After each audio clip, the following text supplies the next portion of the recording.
Hello and welcome to a new Star Sports preview for the start of the Test summer. Test cricket is back in all its glory, and I'm very excited because we're recording on Monday. This Thursday, England will face New Zealand in the first of their three Test series in a massive summer for the English Red Ball game with the big reset. And I'm very pleased and very privileged that Star Sports is joined by Oscar Lodwick, cricket fanatic and stats guru. I think it's very fair to say. Oscar, how are you feeling the Monday of the week of the Test? Very excited, Will. I think to be back at Lord's, especially playing international cricket with a full house as well. It's been a long time since we've had that sort of atmosphere. Obviously very expensive to get into Lord's this week. There's been a lot of debate about the pricing of our cricket. But, you know, it's amazing to actually have a new, sort of the dawn of a new era. I always remember back to 2013 reset with the likes of Chris Jordan, Moeen Ali coming into the side when we were sponsored by Waitrose. It was very exciting. But yeah, no, all fingers crossed very well. And I'm really looking forward to it on Thursday. Absolutely. So we're going to overview where England are and also look at some of the prices for the Test series. England are 5-4 with Star Sports to win the series. The draws 4-1. New Zealand are 11-8. Some selected series correct scores. We presume that there'll be results. So 1-0 wins for either side of 14-1. 2-0 is 6-1 for England. And it is 7-1 for New Zealand. 2-1, 4-1 for England to win 2-1, 9-2 for New Zealand to win 2-1. And a complete washout, a 0-0 draw is 50. So by the way, 3-0 wins for either side. Not priced out as if they're impossible. England are 8-1 to win 3-0. New Zealand are 9-1 for the whitewash. And you can get 4-5 England series draw no bets, 10-11 New Zealand. What do you think the stage of the two Red Bull teams is as we head into the first Test, Ollie? I would say, I think in terms of England, same names, similar sort of setup, structure in place in terms of the players involved. Obviously, Broad and Anderson back in, which is a massive lift, I think, for us fans in terms of a punting perspective. It's almost the same faces, but different year sort of feel to it. We've got your Bairstows, your Ollie Popes, Zach Crawley's in there again. So it's nothing new for us. And for us, avid county fans, as I know you've been watching the Championship so far this season, it's going to be interesting to see how they transfer form or not form across to the Test arena. So particularly someone like Zach Crawley, who's his critics, are really after him at the moment in terms of his place in the side after his winter, and then his form in the Championship and even in the Blast at the start of the Blast tournament. It's been nowhere near the levels we would be expecting to see from a Test opener, or definitely involved in some capacity. So England, I think there are some exciting new names in there. Harry Brook is someone I'm very, very keen on. I think the way he conducts himself and Yorkshire as a whole, despite all the off-the-field problems over the last sort of 6 to 12 months, they do keep on giving us these amazing young sort of top-order batsmen. And Harry Brook's another one. He's been brewing very nicely for a number of years. He only averages 35 in first-class cricket. So, a lot of people, the sceptics out there, will say, well, that's not good enough. But I think visually as a cricketer, in the white ball and the red ball, he's exactly what McCullum's blueprint would be. Someone who's going to play a really positive brand of cricket. He's takes a great deal of accountability about his game. And I can see him fitting into Test cricket really well, especially with people like Root around him to support him. From an England point of view, I'm very positive. I feel it will be very relaxed in this Test series. McCullum's already come out and said he's not going to have too much of an influence on the technical ability of the players. It's more about putting plans and a blueprint in place for them to go and give their best account of themselves, which, if we look at his coaching career, which we'll come on to probably later, he has had some sort of decent success in franchise cricket over in the West Indies with the Trinidad and Tobago Knight Riders. obviously winning the tournament over there. And I think he's a great example of what franchise cricket stands for. Positivity, gelling a group of players, bringing them together. So in that sense, I'm very positive. New Zealand, quickly. Do you think when we look at their recent results, obviously they came over here last year and they outplayed us. It was, obviously they drew that first test match, but then outplayed us in the second. And then they went on to win, obviously, the test championship, the inaugural test championship against India at the Rose Bowl. So, I think that is probably weighs too heavily in the minds of people, maybe from a betting point of view or a punting point of view in this series. Bolt's obviously away at the IPL. He's just lost the final with Rajasthan Royals. And then Salvi's another year older. And they've got some very threatening bowlers, people like Carl Jamieson, Blair Tickner. I think Ajaz Patel is a really, really good spin option as well. He's done very well in the warm-up games. But I do think there are holes in that team, which we'll discuss in a bit more detail. So I would actually weigh it very even from my point of view.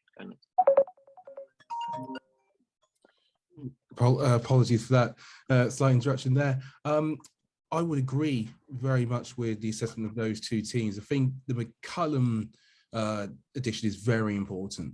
It's very important because his plan, as you said, is just going to be, I think, to make the players as happy as is possible and to free them from any sort of onerous plans and or coaching, which has sort of massive risk reward potential. If he can get, say, for example, the best out of Ben Stokes and allow him to be a freer, happier person, suddenly the captaincy doesn't look like such a burden. And suddenly you have your sort of X factor option, behind the other batsman, and, maybe Joe Root without the captaincy. We could see the Joe Root that we see over the last 2 years. And then suddenly already England begin to look, a team with much more batting power, much more longevity, etc. And then, of course, you've got Broad Nance at the other end. The issue for me there would be, do England suffer a bit for sort of basically being too much of a vibes team?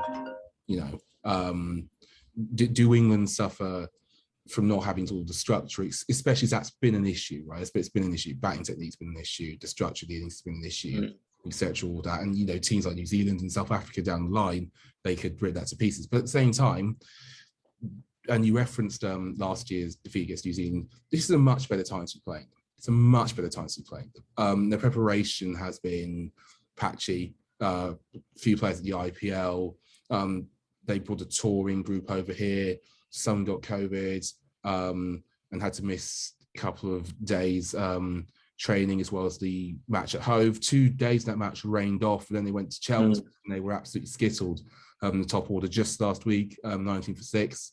They're better than that, obviously, but it says to me that they've got the same problems other sides have had coming here, which is just basically that you need to get your eye in, particularly in England, and the things that the Duke's Wall does here. And I'd thought that'd be very encouraging for them. So I agree. I do think it's evenly matched. I think the market's got it. I think the price for the first test are right. I do know about a series because New Zealand have shown the ability to improve quite vastly for a series, and we've seen it with other sides as well. India come here recently, been a bit all at sea first test without the warm up, and suddenly they get into the rhythm. We see it with other sides. So I think this is going to be a nip and tuck series.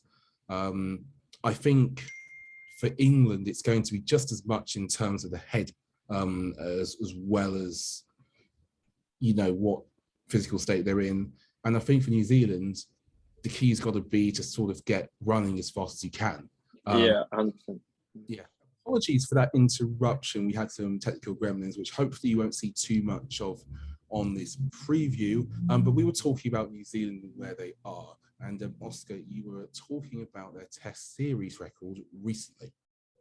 Yeah, so obviously they haven't won a series, Will, since last summer when they last played us.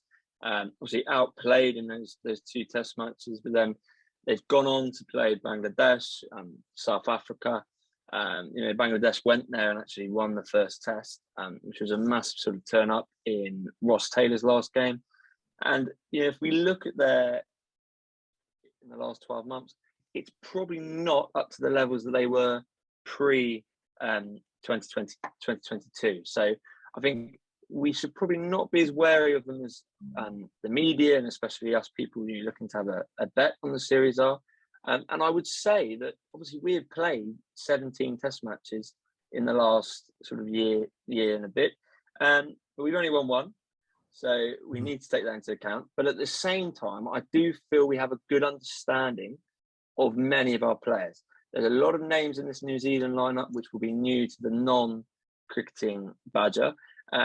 So, you know, I do see the positives in the form of New Zealand. I think there's definitely a gap there to be exploited.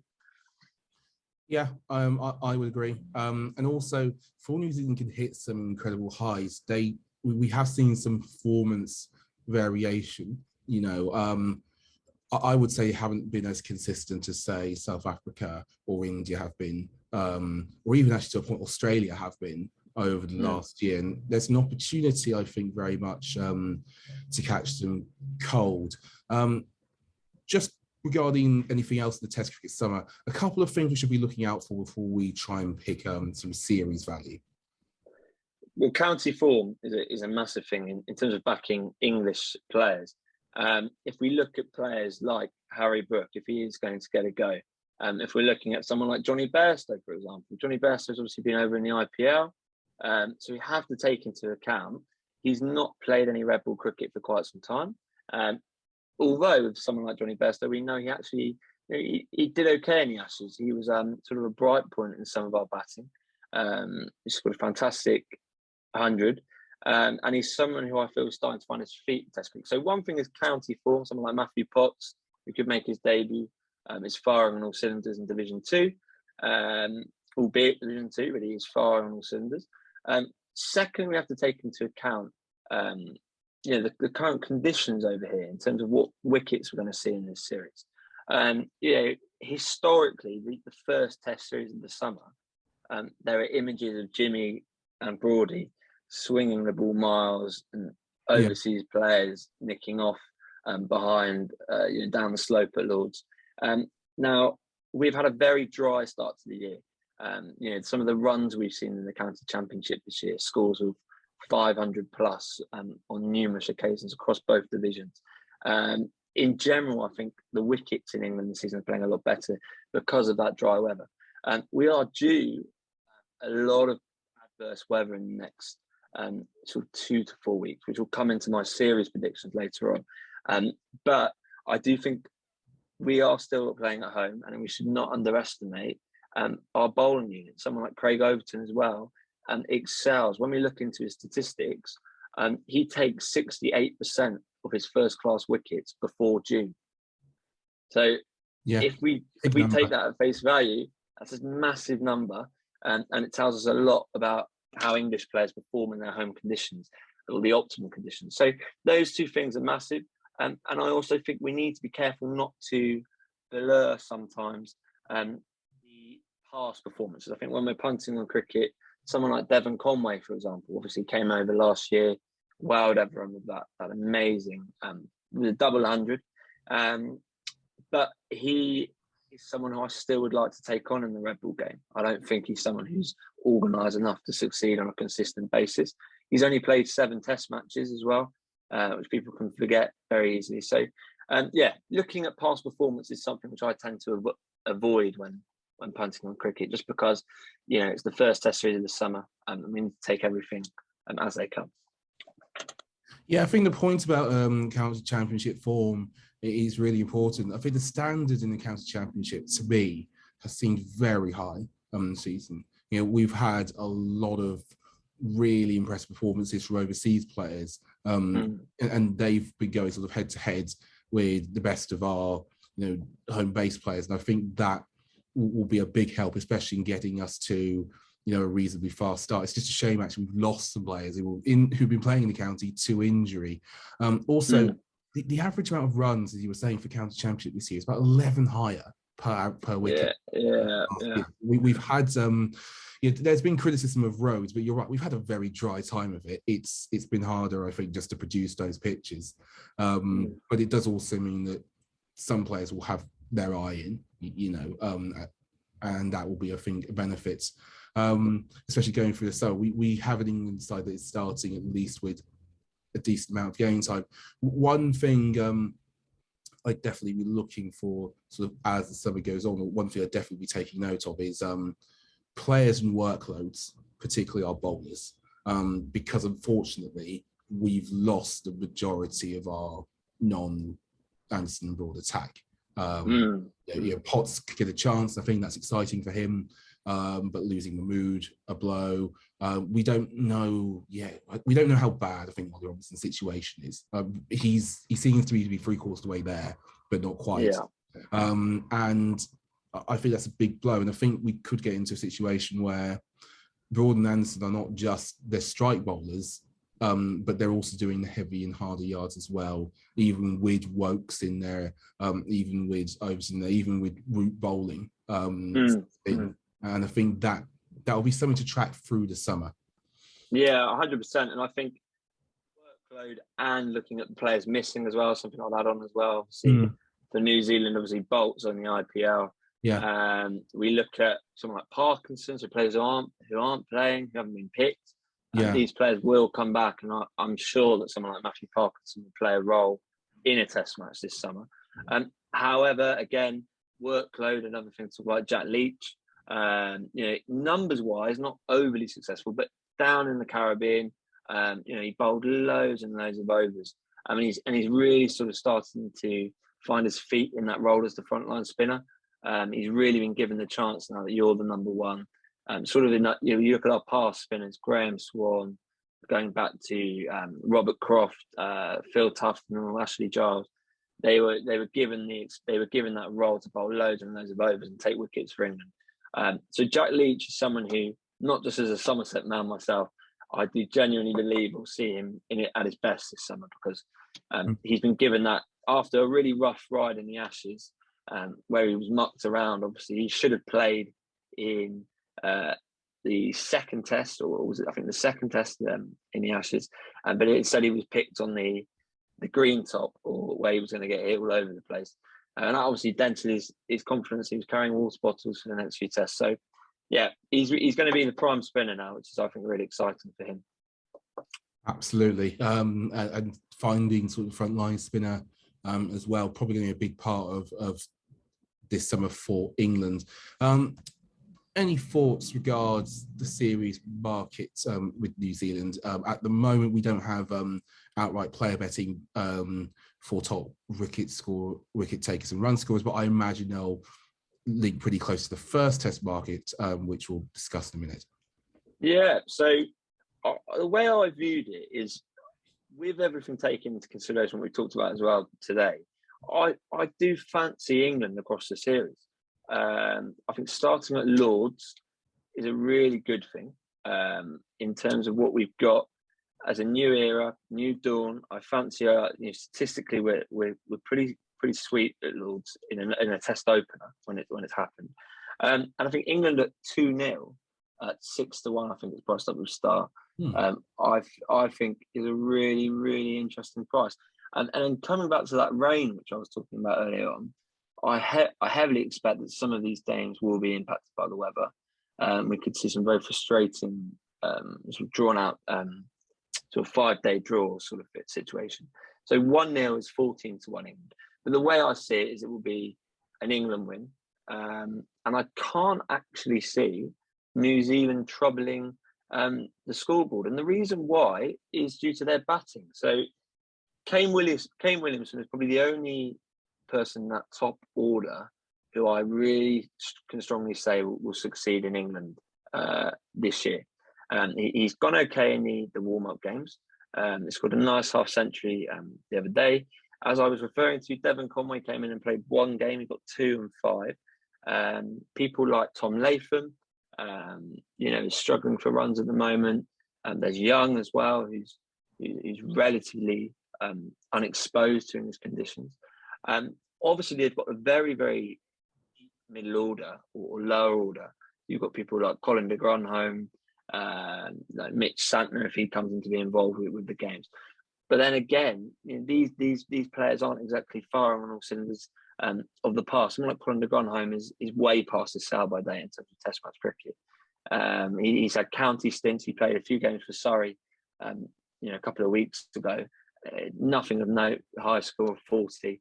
And I genuinely believe that we can take advantage of probably an underprepared New Zealand side, and also a side which is probably lacking a bit of Red Bull confidence at the moment. 2-0 England 6-1, 1-0 England 14-1, and then to throw in the overall series run score for New Zealand. Well, Kane Williamson's 3-1 for top first England's run score for New Zealand at the first test, and I would suspect he would top the pile for them across the 3-game series. Okay, really interesting that, because I'd been of the opinion that, generally speaking, bowlers would win out, particularly if the conditions were a bit more helpful to them. And in general, I think both sides have brittle ascendant batting guidance, which leads me more to the 20-wicket thing. But again, if there's enough rain, those prices become massive value. And I don't think there's a lot between the teams depending on how individual circumstances go. And this is the thing with a shortened series as well. There's not a lot of time to get on your feet and get up and running. I fancy England to start well and take the first test. And that's leading me to a couple of quirky bets. I like New Zealand to win 2-1 at 9-2, just because I think structurally, even with their issues, they might be in a better coaching place than England. And the McCullum stuff is understandable, right? But I don't think it's risk-free. And I think he's going to rely a lot relies basically on sort of, I hate to use a football analogy here, but a sort of Carlo Ancelotti style of management where the top guys just do their thing and they're happy and they have the input, and he's just there sort of giving good vibes, which is not impossible to see working, but I think it's a big risk for a series against New Zealand. And if it works out that England start better, but then as more pressure goes on, things begin to implode a bit, you have to remember, we've got the same issues up top order. I don't like Pope at 3. It's nothing against Ollie Pope. It's a big position switch, right? That's the big debate. And I think there's so many debates and question marks around both sides. And obviously you bring in the McCullum, native of New Zealand, obviously brings another dimension. There's so many different sort of scenarios bubbling over. Which is amazing for us to sort of think about in terms of a punting point of view. So, into Carl Jameson, he's got this amazing reputation. He's had a great start to Test cricket. His Test cricket bowling average is around 22.5. Now, Carl Jameson, for me though, isn't as threatening as Bolt or Salvi up front. You have Neil Wagner again. He's everything you want. If I could be a Test cricketer, it would be Neil Wagner. He's aggressive, he's up front, he wears his heart on his sleeve, scores some handy runs, and he's caused England a lot of problems in the past. He always seems to get root out, and he causes a lot of problems away from home and over here. So he's got some good county experience behind him. But yeah, there's lots of different question marks about who's going to bat 3. Obviously, we know Stokes is at 6. Root's back at 4, isn't he? So batting 3, Brook, could put his hand up and say I could bat at 3. Pope at 3. I'm in the same camp as you. You know my opinions on Ollie Pope. Yeah, I think he's still finding his feet at this level. But interestingly enough, it may be a change of personnel behind the scenes and a change of mentality might suit someone like Ollie Pope in this series. And he's got off to a very good start for Surrey in the county championship, and he's adored at the Oval. They absolutely love him to bits. And I think everyone in England wants him to succeed. It's just a matter of time before he shows that early form that he showed over in South Africa, and his general county average, which is soaring above 50. So I will cut across a bit here. I did have Ollie Pope at 16-1 as a potential man of the match in the first test, alongside Broad at 10-1. And I'll quickly give an little argument for both of those.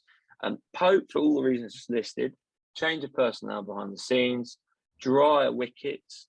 And I do feel someone like Salvi can still cause them the problems, but the lack of bulk, because obviously the big thing with the big commonality between the two teams is you have Anderson at one end, Broad at the other, Bolt at the other, Salvi at the other. So I think that lack of a threat from one of the other ends may ease up Ollie Pope in the early parts of his innings. So that's Ollie Pope's argument. Broad, the comebacker sort of character who, when he's dropped from the Test side, he always will deliver. That COVID summer, he came back. There's a very awkward interview in the pod for Sky Sports about how he was upset about being dropped, but then he took a hatful of wickets. And I still think of the two, obviously a lot younger than Anderson, he's the one who's showing high performance levels in the Championship. Anderson the other day, when it was the Roses game, he bowled Root with an amazing delivery. But in the first innings, he was going sort of falls and over, really, really struggling. And I do feel that the plan with those two, I think they obviously want to play in the Ashes next summer. That's obviously at the back of their minds. I don't think we'll see Anderson make it, but Broad will be a massive part of that team. So yeah, they're two picks for you. Broad, man of the match, and Ollie 10-1, and Ollie Pope 16s as well. Love it, love the arguments behind it. And we're getting into the first test now. Sorry. No, not at all. Just quickly to recap, Ollie fancies a couple of potential rainouts. He's looking at the 1-0 options, and he's looking, I think, to take on New Zealand over the course of the summer of this series. Now think about it, actually, I probably will have two tentative stabs at this market overall. I'll go for a 2-1 win, I think, for either side, actually. I'll go for a 2-1 for either side. My feeling is that if there are collapses, it's not hard to see two trading. And also, generally speaking, if you actually fancy any sort of rain or whatever, you'll get shorter than 4-1 about a drawn series to imagine at some point if there's a result in the opener. Again, the trading here, the options could be potentially limitless, particularly if you're watching lower forecasts. Heading into the first test market now, England 5-4, 5-2 the draw, 2-1 New Zealand, 4-6 draw no bet England, 6-5 New Zealand. And we'll go actually through the markets for the run scorers.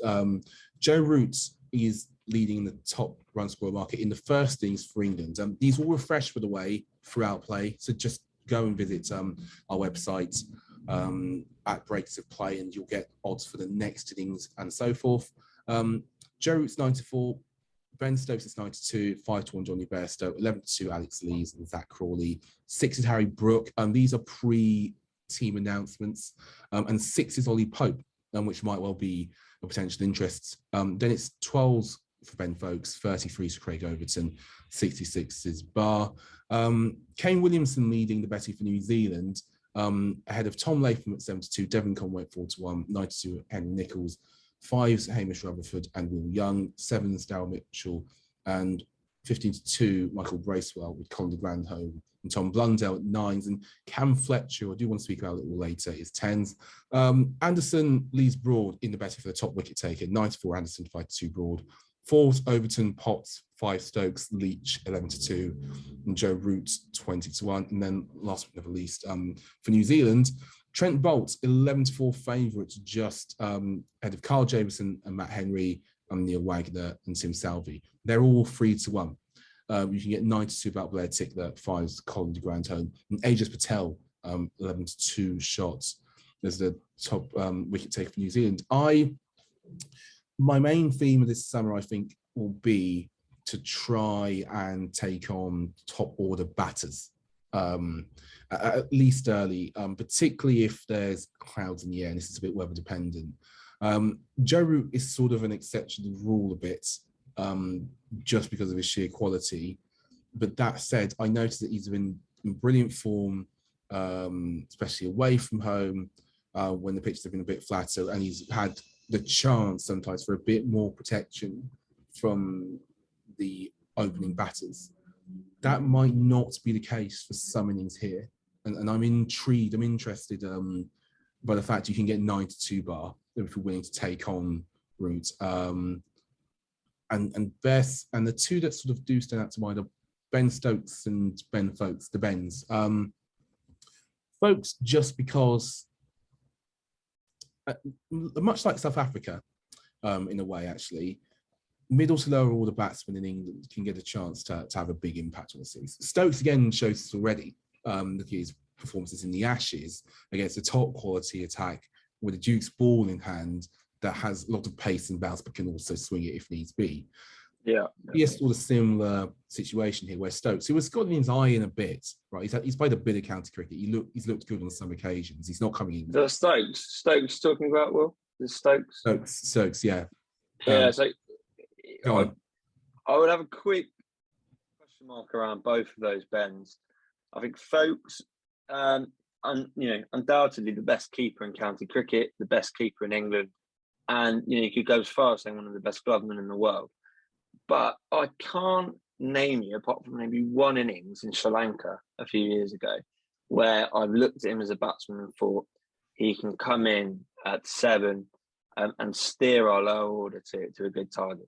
If we go through all the great England teams and look at our keepers, Matt Pryor, someone like Ambrose, you're going these names in county cricket that we've had Pryor before. I mean, Pryor's the best example. He wasn't out of this world, but he stuck with the likes of Finn, Broad, Anderson, Tremlett, was able to work around them. And I would argue that this is a massive summer for Folks. We all know his keeping ability, but he has to score some valuable runs as well, I think. And then a quick note on Ben Stokes about last Sunday, I was at Lord's and I saw him nick off second ball against Middlesex. So, yeah, I'll forgive him for that probably quite soon. But yeah, Stokes, we know how good he is. But then again, I think I've mentioned this to you, I think on a podcast we did last year about the India Test match. Never to be India Test match. I said that his stats in the last few years have been dwindling, and he's not had that big innings of note. And he said himself, he's openly admitted that he's been way below where he should be. So let's just see how the captaincy sits on his back. But yeah, no, carry on, Will. I'll just off. No, I think those are good points. And just to come back in kind, the Stokes thing is a bit of a gamble on that point. But I wonder if the personnel changes are sort of all built around just freeing him up and getting him into a better headspace, which could give us a completely different batsman. So it's a bit more vibes thinking than stats based thinking. But at the same time, I get the feeling that this sort of Red Bull reset didn't have too much strategy for it. And now we've got a manager in McCullum and the captain in Stokes who are just going to go out and sort of do their own thing. I wonder if that's just going to be how he'll succeed, Maybe he's happier with less thinking, no thoughts, just sort of good vibes or whatever. Maybe that's the way for him to play his cricket. As for Folks, it's a sort of rudimentary thing, but the strike rates or generally speaking, the run scoring of England positions over the last year and a bit has been a bit tilted towards low order. We've had some big priced winners of these opening innings batsman markets, including a couple of times down under. I think Wokes might have won a couple in the day-night test. 25 to 1, I think it was. Yeah. Yeah. And it's very much position based. It's purely position based, but it's purely for if bowlers get on a roll, protection from shiny new ball, better time to bat in the innings. When things have died down and calmed down a bit, a chance also to take on spinners or whatever. If you were flipping him around, say, even 1 or 2 spots, I might not be interested. But given the patterns of previous test summers, I sort of just think is 12 to 1 the worst price in the world for taking a flyer at it. I think these are markets to watch and get more involved in as this series progresses. Definitely, and you'll get some value. You'll get some absolute. Oh yeah, yeah, just getting 100%. Yeah, I agree with you completely. They're the sort of patterns, these battles which will evolve as the series go on.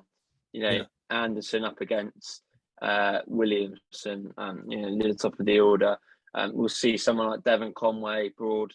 I think very similarly to how Broad dominated Warner. I think Broad's going to dominate Conway in this series. These sort of battles which will evolve. Jameson against some of our maybe fragile openers, someone like Crawley. How's Crawley going to cope with a 6'7" Kiwi running in, bowling absolute heat? We'll have to wait and see.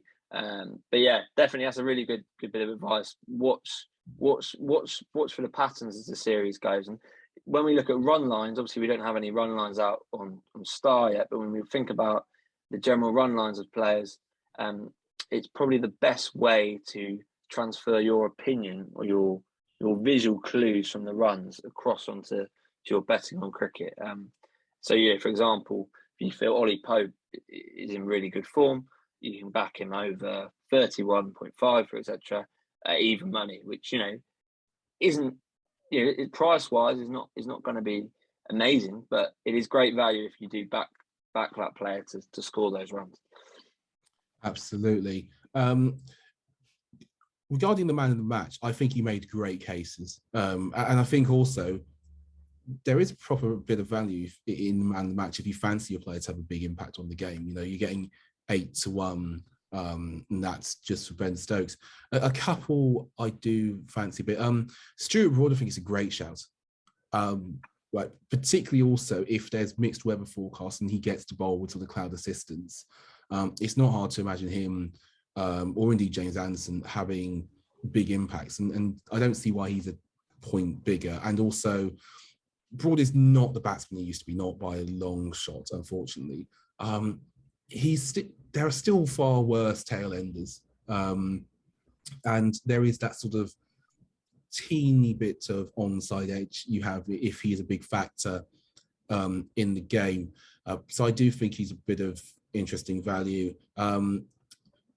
I've said folks already for top bat, and as a great keeper as well, if he is to have a big impact, and we've seen how big a thing catching has been for England, it wouldn't surprise me if he could work his way into sort of man of the match thinking, and he's 25s for that. And if I think 12s for top bat is sort of maybe worth a go, 25s for man of the match, particularly as he could have Stein roll the gloves, I think is interesting. From the New Zealand side, I think that any of the bowlers might be interesting. It depends on how you think the game will go, but if we think it's going to be a sort of relatively low scoring contest with wickets falling in flurries,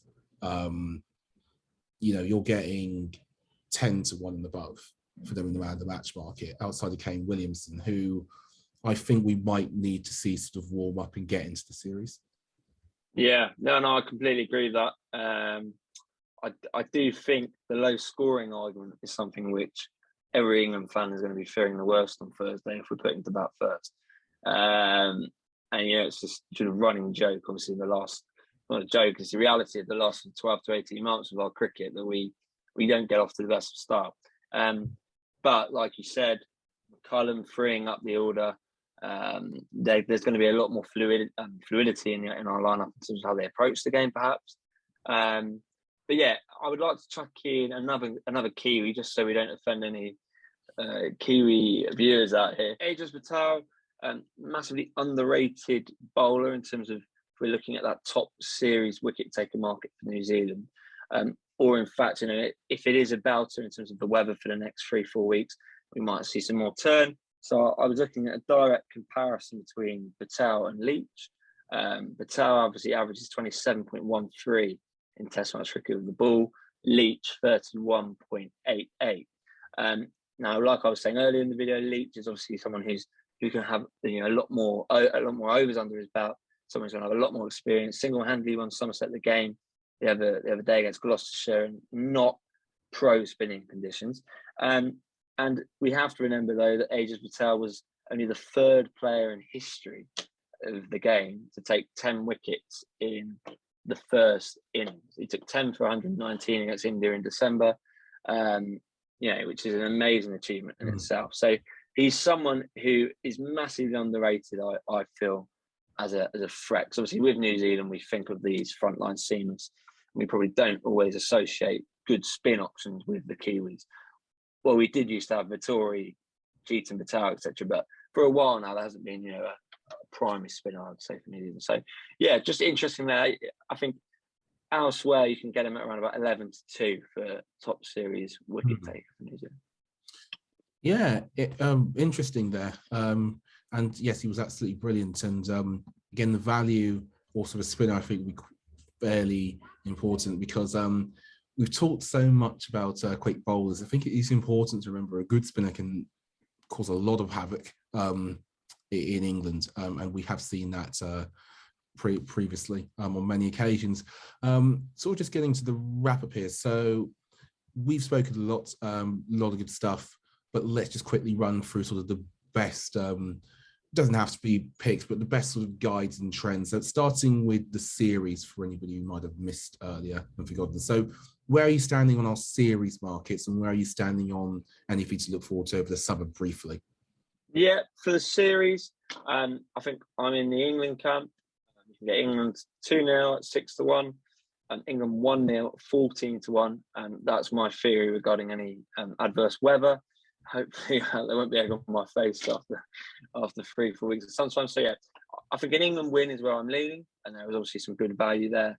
If you were to back that, in terms of run scorers, I think for me it would be the usual suspects competing for that top run scorer. So for New Zealand, Kane Williamson, which he's around about 3-1, 7-2 maybe, which would be a really great bit of value. And then for England, I would have to say, why would you look anywhere else than Joe Root? I think it's going to be a massive bonus him not having the captaincy. He's already been in the form of his life over the last year and a half on a terrible test team. So why won't he come good now? So yeah, they're particularly the series bets, and then I'm very sweet on Broad or Pope for man of the match at Lords this week. I think 10-1 Broad, 16-1 Pope. A few pennies on that would be a good bet. Alrighty. Regards to series, I think it's going to be very competitive, and I think either side to win 2-1 is of interest to me. We've seen it before in 3-match test series. I think it's essentially almost a bet on the weather holding. I think also if there's going to be concerns with the batting lineups, but you have the bowlers with the capability to take 20 wickets, then I think there's a possibility for 3 results, although I do take the weather theory into account. I think if you fancy, by the way, the weather to play havoc, it might be worth waiting after a result in the first test and then backing the draw or the 1-0, 2-0 correct score options on the way up. But 2 on either side for me. First test, I'm in the England camp. I just think the preparation's been better. It's just very annoying that England have lost so much of their fast bowling stock. But at the same time, that is something I'd expect to have more of an impact on later on in the series in the summer, rather than now, when Broad and Anderson, by all accounts, have looked fit, ready and raring to go. Plus also we have the benefit of Chris Wokes, for example, being much better here. This is where he's good. And I think he can cause some havoc for an unprepared New Zealand side. I'd probably take him to win the first test, 5-4 to whoever allows it. Regarding run scorers, overall, I'd probably wait a bit for the overall and see how players are coping. Ben Stokes and Ben Stokes are of interest to me at the prices for first innings run scorer. Wouldn't be really strong, but I just think lower order batters might do a bit better earlier on here, particularly if we're getting some rain around. For New Zealand, if he plays, I've heard an awful lot about Cam Fletcher, who's been making an impression. I just think it's something to keep an eye on. But their best top order batter, I'm contradicting myself here, but it might well just be Will Young for a couple of reasons. Number one, had a county championship stint. I think it's his second season. made some good innings. He didn't always get a road to bat on, and he went okay in the first, or not first class game. It was a first class game. He's had the practice. He's bedded in. And I think he's interesting at fives. I'd want to take on Williamson. I probably want to take on Latham and Conway, given that they looked teensy with out of sorts. As for the wicket takers, quickly, fancy Broad. I think he can get through more overs than Anderson. I think he might be trusted to play more tests. I know it's just a free test series, but he might get more of a chance. I'd be hopeful he'd get a relatively new ball as well. I don't know what the setup will say regarding that. I think 5-2 is fair.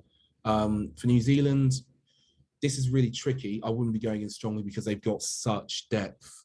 I probably marginally favour Matt Henry. And last but not least, for the man of the match in the first test innings, Broad at 10s, I agree with everything you said. Very good, very good. Folks at 25s, just because it's not a huge bet to have, but if he has a great game with the gloves, is he going to be that far away? I don't think so. And of the New Zealand lot, you can get 14s Matt Henry for man of the match. He's got a very good record of taking a lot of wickets in a short space of time. See what he did to South Africa. If something like that was to happen again, and he got loads of them, suddenly he's in that conversation. I mean, it's going to be a fascinating watching exercise. I definitely think this is one where confidence will build as we see the players play. Yeah, 100%. Well, I think it's it's going to be a great test match and a great test series. And there's so much cricket. It's a big rebuild. Lots of white ball cricket coming up. We've got the Blasters kick-started, the 100 obviously, which is in its second season. Loads of more overseas players, and then obviously we've got a really good test series against South Africa at the back end of the summer. So lots and lots to look forward to. Fingers crossed we picked out some winners though, which will give us a good sort of boost in terms of support for this, which would be good. Absolutely.